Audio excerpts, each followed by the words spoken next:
MPSC पूर्व परीक्षेची तारीख बदलण्यास आयोगाचा स्पष्ट नकार, तर कृषी सेवेची 258 पदं समाविष्ट करा, अन्यथा परीक्षा पुढे ढकलण्यासाठी विद्यार्थ्यांचं आंदोलन. आज एमपीएससी आयोगाच्या बैठकीमध्ये निर्णय. शरद पवार स्वतः एमपीएससी आंदोलनामध्ये सहभागी होणार. एमपीएससीच्या मुद्द्याला सत्ताधारी गांभीर्यानं घेत नाहीत. मी स्वतः विद्यार्थ्यांसाठी न्याय मिळवण्यासाठी मैदानामध्ये उतरणार, पवारांचं ट्विट.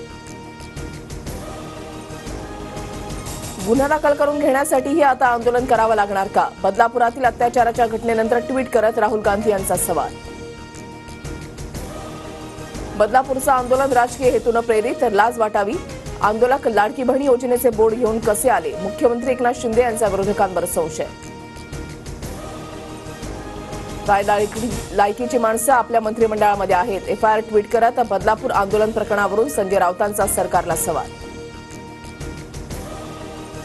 बदलापूर अत्याचार प्रकरणी 24 ऑगस्टला महाराष्ट्र बंद, महाविकास आघाडीची घोषणा, तर काल काँग्रेसचं मंत्रालय परिसरामध्ये आंदोलन.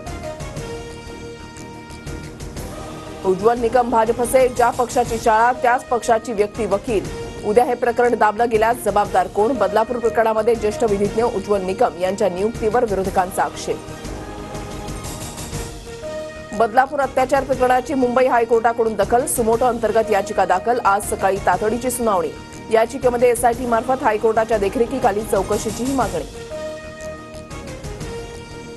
शिंदेगडाच्या वामन म्हात्रेंवर अॅट्रॉसिटी आणि विनयभंगाचा गुन्हा दाखल. मविया नेत्यांच्या आंदोलनानंतर बदलापूर पोलीस स्थानकामध्ये गुन्ह्याची नोंद. म्हात्रेंनी महिला पत्रकाराला अपशब्द वापरल्याचा आरोप. सरकारची बदनामी व्हावी यासाठी पत्रकाराला हाताशी धरून स्टंटबाजी. संबंधित महिला पत्रकार ठाकरेगडाचं काम करतेय. शिंदेगडाच्या वामन म्हात्रेंनी आरोप फेटाळले.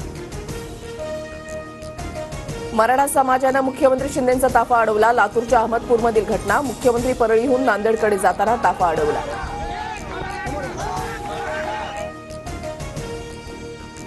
इगतपुरीच्या घोटीमध्ये लाडकी बहीण योजनेसाठी केवायसी फॉर्म भरण्यासाठी गर्दी. सकाळपासून येऊनही नंबर न लागल्यानं महिलांचा बँकेच्या आवारातच मुक्काम.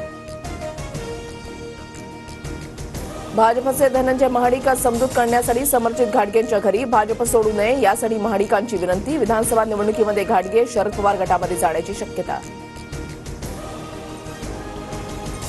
अजित पवारांच्या हस्ते इंदापूरमध्ये विकास कामांचं उद्घाटन. कार्यक्रमाचं निमंत्रण नसल्यानं भाजपचे हर्षवर्धन पाटील नाराज. हर्षवर्धन पाटलांना पवार गटाकडून उमेदवारीसाठी फोन आल्याची चर्चा.